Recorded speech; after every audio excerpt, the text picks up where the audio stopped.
ஒரு காலத்தில் சிவபெருமான் தனது திருமகள் பார்வதியுடன் கைலாயமலையில் அமர்ந்திருந்தார்.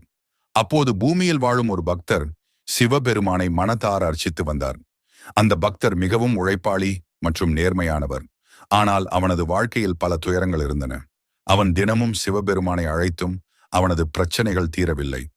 ஒரு நாள் மிகவும் மனமுடைந்த அவன் கோபமாக, நான் எதற்காகவே சிவபெருமானை வழிபடுகிறேன், என் பிரச்சனைகள் ஒருபோதும் தீருவதில்லை என்று சொன்னான். இந்த உரையை கேட்ட பார்வதி தேவிக்கு ஆச்சரியம் ஏற்பட்டது. அவள் சிவபெருமானிடம், அந்த பக்தருக்கு நீங்கள் ஏன் உதவி செய்யவில்லை என்று கேட்டார். சிவபெருமான் சிரித்து, நான் அவனுக்கு எப்போதும் உதவி செய்துள்ளேன், ஆனால் அவன் அதை பார்க்கவில்லை என்றார்.